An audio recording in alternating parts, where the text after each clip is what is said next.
Investigative, intuitive, interrogative, inclusive, informative. This is Amir Shakil 5858. I am Amir Goodman. Thank you very much for company.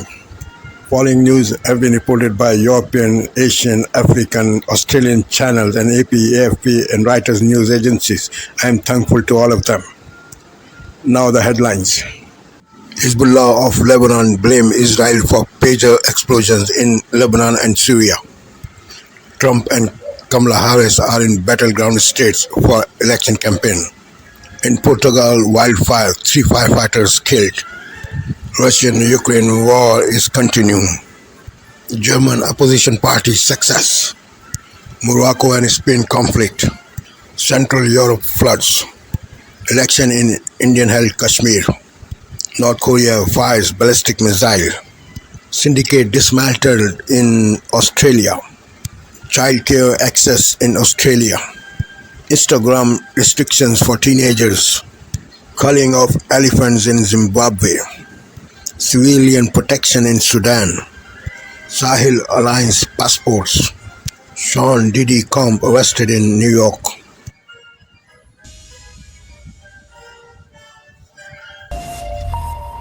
Hello and a very warm welcome to you. You're watching Daybreak here on France 24 with me, Eve Irvine. These are our headlines this hour. Lebanese militant group Hezbollah vow revenge after thousands of pages that they used to communicate explode. They blame Israel for the attack. Continuing his campaign unperturbed following the attempted assassination, former President Donald Trump addressed a town hall in Flint, Michigan, while his rival Kamala Harris gave a rare interview to journalists. And 3 firemen killed in Portugal after their vehicle got surrounded by flames. It brings to 7 the death toll there from wildfires. Special aircraft to help fight the fires arriving now from neighbouring countries. But also coming up in this edition, on our top story, Antonia Currigan will take us through reactions to the deadly attack in Lebanon, starting off with local papers there, where the front of the French-speaking paper L'Orient Le Jour has the headline, "The Pagers of Terror."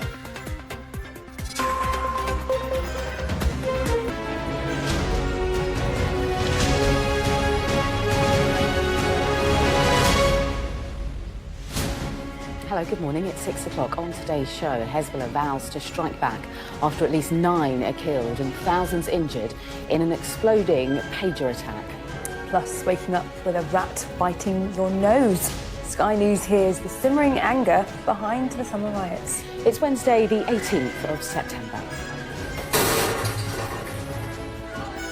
The moment that thousands of pages simultaneously explode, Hezbollah blames Israel. We hear from the people of Hull about the outrage and the anger that led them to riot on the streets. I know a lot of people are on the streets and stuff, and it's not right. They're not getting the help they deserve, but they just come here illegally and get everything they want. Donald Trump says being president is a dangerous business as he returns to the campaign trail after a man tried to shoot him on his golf course. Plus, the Princess of Wales back at work for the first time since announcing she's finished chemotherapy. And in sport, Aston Villa impress on their return to the Champions League with a big win over Young Boys.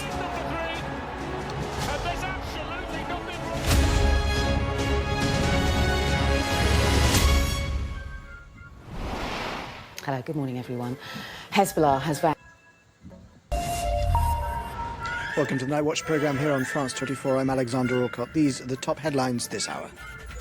At least 9 people, including a child, are killed by exploding pagers used by the Hezbollah group in Lebanon. More than 2,800 are wounded in an attack the group blames on Israel. The White House said it had no involvement or prior knowledge about the attack that comes at a time the Biden administration is seeking to ease regional tensions. And Kamala Harris calls Donald Trump to denounce political violence following the second alleged assassination attempt against him. The pair resuming campaigning in swing states ahead of November's vote.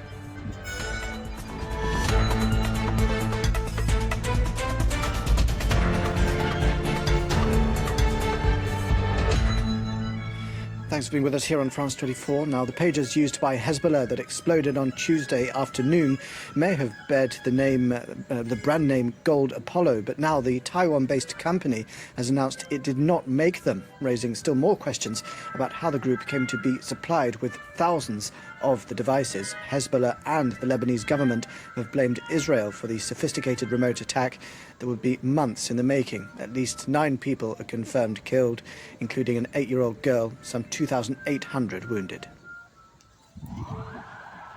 Ambulances rushed to this hospital in the Lebanese capital after pages used by hundreds of Hezbollah members exploded, killing several people and wounding scores more across the country. In the aftermath, blood banks have opened to help the injured. I think that this is the least we can do, that one of us would give under these circumstances. And God heal all the injured. A child was among those killed, according to the Lebanese Health Ministry. Hezbollah, meanwhile, confirmed the death of several fighters. Tehran's ambassador in Lebanon was also wounded, according to Iranian media. Due to the probability of mobiles being tracked or hacked, Hezbollah relies strongly on pages for communication. The Iran-backed Lebanese militant group has pinned the blame on Israel for the incident and vowed retaliation. Hezbollah's competent agencies are currently conducting a wide-ranging security and scientific investigation to determine the causes that led to these simultaneous explosions. Israel has not commented on the incident. In a statement issued after the blasts, the Israeli army has advised Israel's residents to remain alert and vigilant, but said it had no changes in its advice to civilians. It comes as tensions in the region are already running high, with Hezbollah and Israeli forces trading near daily fire after the Israel-Hamas conflict broke out. The cross-border exchanges of fire have resulted in tens of thousands being forced from their homes in northern Israel and southern Lebanon. Earlier in the week, the Israeli Prime Minister's office announced that Israel had made returning residents to the north of the country unofficial. The announcement comes as the US Secretary of State, Antony Blinken, heads back to the region this week to try and revive stalled ceasefire talks for the Israel-Hamas conflict. Now, while Israel hasn't commented on the mass pager explosions, its main ally, the United States, has said it was not aware in advance and had no involvement. The attack will Scenes of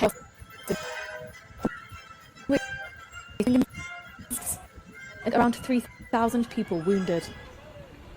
They include many members of the Iran-backed Lebanese militant group, which is, with others in the country, to hate. According to Iranian state media, Tehran's ambassador to Lebanon was among the injured.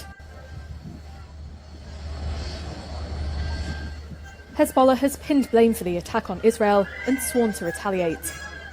Israel, meanwhile, says it will not be commenting on the detonations. It comes as tensions in the region are already running high, with the Israeli military and Hezbollah having traded fire for months in the wake of the October the 7th Hamas attack, prompting fears of an all-out regional war. The UN has described the explosions as extremely concerning.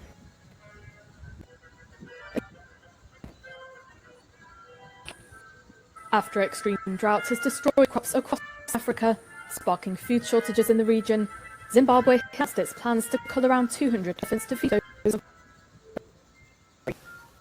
In the wake of the drought, triggered by the El Niño phenomenon, World Food Programme says 7.6 million of the country's residents are set to face food insecurity from the start of next year through to April. The culling plan has been denounced by some conservationists, who argued there were better ways to provide food to those in need. According to authorities, the culling will also contribute to an effort to decongest the country's parks. A spokesperson for Zimbabwe's Parks and Wildlife Authority said the country is home to more than 84,000 elephants, thousands more than its capacity. Zimbabwe's announcement comes after neighbouring Namibia said this month that it had killed dozens of wildlife animals to deal with its worst drought in decades. After more than a year of fighting between the army and the paramilitary rapid support forces, the people of Sudan remain trapped in a cycle of displacement, lack of aid and increasingly hunger. The United Nations on Monday said the escalating violence, particularly in North Darfur's capital El Fasher, is of deep concern. It's appealed for greater access to communities and more funding to support services including food and health support. The resident humanitarian Coordinator for Sudan, Clementine Inqueta Salami, called for parties to the conflict to refrain from targeting al-Fashir and to protect civilians. This comes following reports of large-scale fighting there late last week. Initial reports indicate that healthcare facilities and displacement camps were impacted. The International Organization for Migration tells us that it estimates that 250 people were displaced in this latest round. The United Nations says thousands have died in the war, which has forced 8 million people to flee their homes to safer areas in Sudan or to neighbouring countries. Mali, Burkina Faso and Niger will soon launch new biometric passports, the serving president of the confederation that groups the three countries has announced. Televised address on Sunday, Malian President Colonel Simi Goïta said the issuance of new official documents was aimed at harmonizing travel documents within the confederation. It is also aimed at facilitating the circulation of their citizens across the world, he said. The cost of the new passport remains unknown. So is the list of countries within which Malians, Burkinabés and Nigerians will still be allowed to enter visa-free. During his speech, Goïta hinted at the creation of an investment bank and of a media outlet. The announcement came on the eve of the first anniversary of the creation of the Alliance of Sahel States, AES. On September 17, 2023, the neighbors signed a Goma Charter establishing a mutual defense pact. Earlier this year, Burkina Faso, Mali and Niger announced their withdrawal from historic regional group ECOWAS.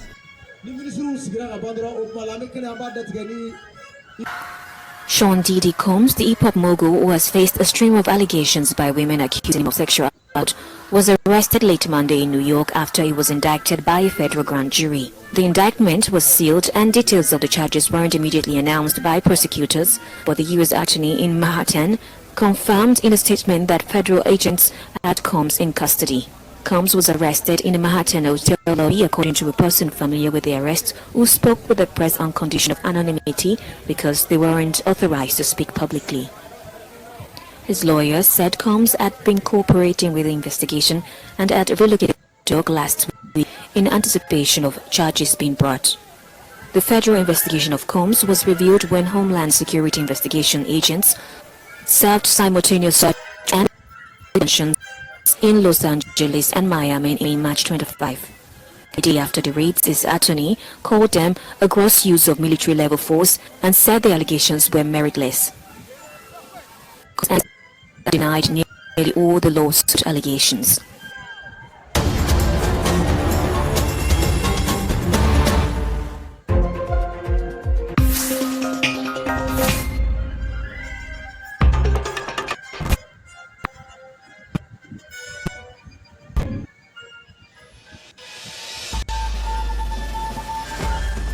Today, Hezbollah blames Israel and vows retaliation after thousands of pagers simultaneously explode in Lebanon.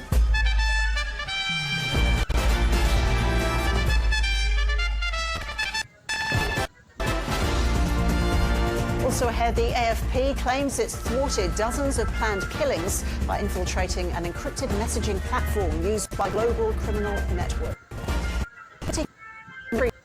Care for low-income families, but rejects a universal care model. Anti-bullying features and increased parental controls rolling out as part of new Instagram restrictions for teenagers. And Glasgow 2026, Scotland gives a lifeline to the Commonwealth Games after Victoria's change of heart.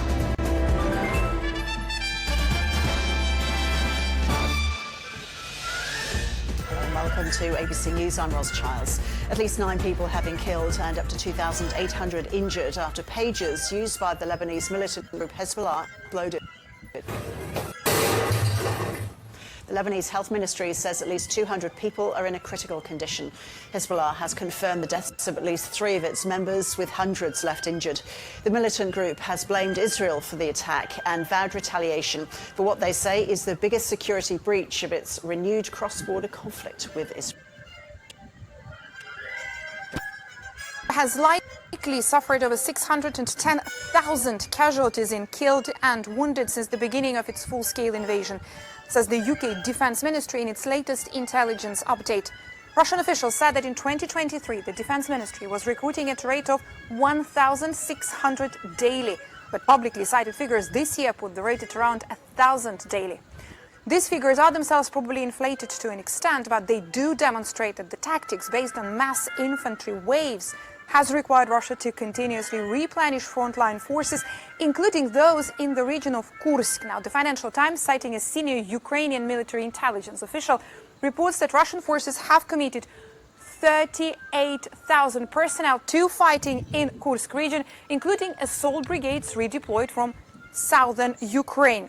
Russian forces recently recaptured territory in the Ukrainian salient, advancing northern Obuchovka, which is southeast of Korenovo. Ukrainian and Russian forces also continued to advance in Glushkovsky district, and it continued fighting in the area of the same river into two. At least 8 people have been killed after hundreds of handheld pages exploded across Lebanon and parts of Syria. Members of the militant Hezbollah among the victims, along with the young girl. Officials say more than 2,700 people were also injured. One of the explosions were a result of an Israeli security operation that allegedly targeted the devices. The Israeli military has not commented on the incident.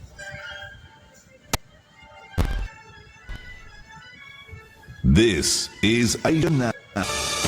It is 12 p.m. in Singapore and Hong Kong, 9:30 in New Delhi, and 11 o'clock in Jakarta. I'm Bo Gokmin. At this hour, polls underway for a historic election in Indian-administered Jammu and Kashmir, the first since the region's autonomy was revoked.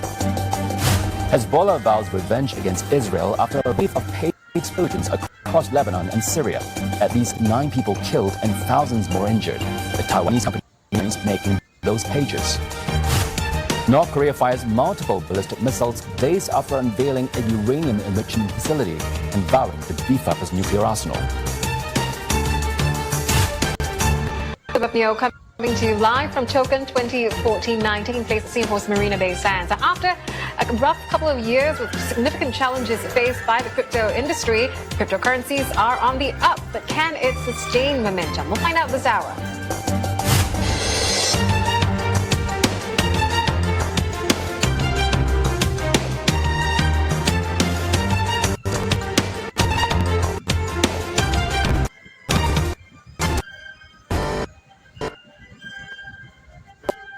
On India, polls open for the region's first local election in a decade.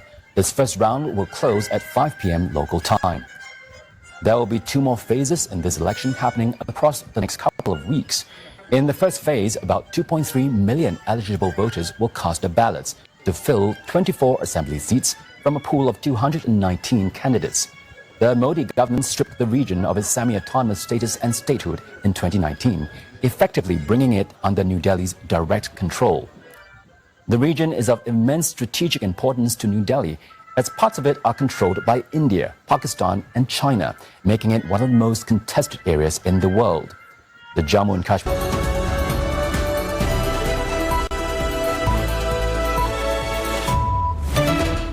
This is DW News live from Berlin. Hezbollah threatens to retaliate after an unprecedented series of explosions. Thousands of pagers used by Hezbollah members detonate almost simultaneously across Lebanon. Security sources claim Israel is responsible for the sophisticated attack that they say appears to have been months in the making. Also coming up, thousands forced from their homes after some of the worst flooding to hit Central Europe in decades. 21 people are reported to have been killed. Many more are missing.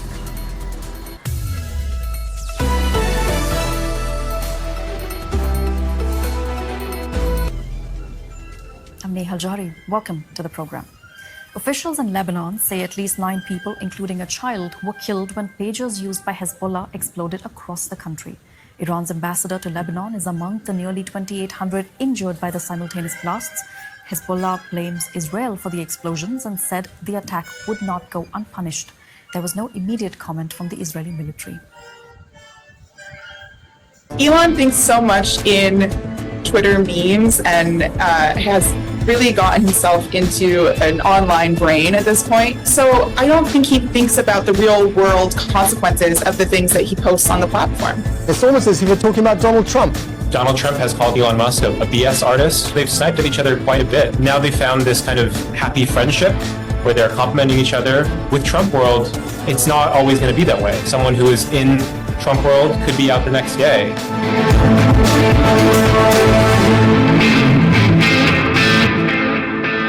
Hello and welcome to the American Forecast. It's been another momentous week in American politics with another apparent assassination attempt on former President Donald Trump. But in the wake of the assassination attempt, a different billionaire businessman has also thrust himself into the spotlight. Elon Musk, the outspoken owner of X, formerly known as Twitter, claims he was just joking when he said no one is even trying to assassinate President Biden or Vice President Harris. The White House has condemned Musk's comments and he has since deleted them. This is far from the first time that Musk's posts on X have caused outrage. Since his takeover of the social media platform in 2022, he's become a bigger, louder and more controversial presence in US politics, now openly funding and supporting Donald Trump. So, what is Musk up to? What is his relationship with Trump really about? And what is he going to do next? Well, with me to get to the bottom of this mercurial character, two New York Times journalists who've just published a book giving the warts and all account of Musk's takeover of Twitter and the very chaotic aftermath. Ryan Mack and Kate Conger. I want to start with this bizarre thing, and there's so many bizarre things here. And this is an X post, a tweet, using the old-fashioned language, that Elon Musk put out yesterday after the second assassination attempt against Trump. What on earth is going on in his mind and in the Twitter boardroom? First you, Kate. Elon thinks so much in Twitter memes and has really gotten himself into an online brain at this point. And so I don't think he thinks about the real world consequences of the things that he posts on the platform. Ryan, do you agree with that? I'd love to see what's in his groups and what people are talking about in them, if that's what his group is supporting him saying. We have many examples in our book where he passes around his phone and shows people, should I tweet this? And he's surrounded by people that affirm him, that are yes men and yes women, and really don't provide him with suitable advice. And oftentimes he's not going to listen to them anyways, which is why we get a lot of these tweets that are regretted. He takes a lot of these things down, he deletes them, claims they're jokes. But at the end of the day, this keeps happening over and over again, and he doesn't feel any repercussions for them. It's funny the way you describe it. Ryan. It's almost as if you're talking about Donald Trump. There are a few similarities, I think, between them and their personalities. It's similar in the tight inner circles that they keep and the way that people kind of cycle out of that inner circle where they get upset with them or fed up with someone and push them out. Critics of Trump.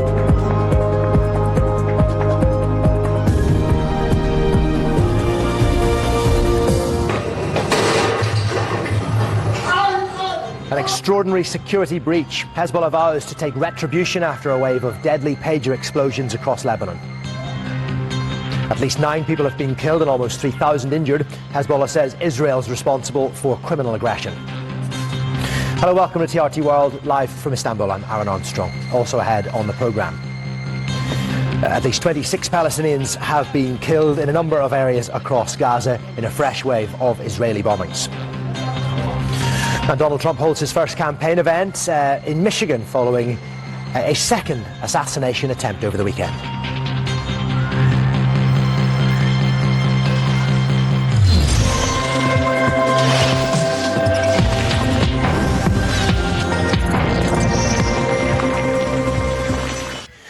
Hezbollah has vowed to retaliate against Israel after pagers used by its members exploded almost simultaneously across Lebanon, killing at least 9 people and injuring almost 3,000 more. A senior Lebanese security source says Israel's Mossad spy agency planted a small amount of explosives inside up to 5,000 devices, as reported by the Reuters news agency. Israel has yet to comment. Shadi Edwards-Dashti reports. This is the moment a man's pager in a bag exploded in a supermarket in the Lebanese capital. Hundreds of members of Hezbollah have been seriously wounded in the same way after similar explosions. Videos on social media show wounded men, many of whom are fighting for their lives. Hospitals are inundated across Lebanon. While in the suburb of Beirut, police inspect this car following another explosion. It's hard to know the scale of this attack. The number of explosions rose so quickly it cannot yet be quantified. According to the health minister of Lebanon, there are many injuries as a result of the explosions. The injuries were mainly caused by pager devices exploding. The injuries were in Bekaa, and a suburb of Beirut.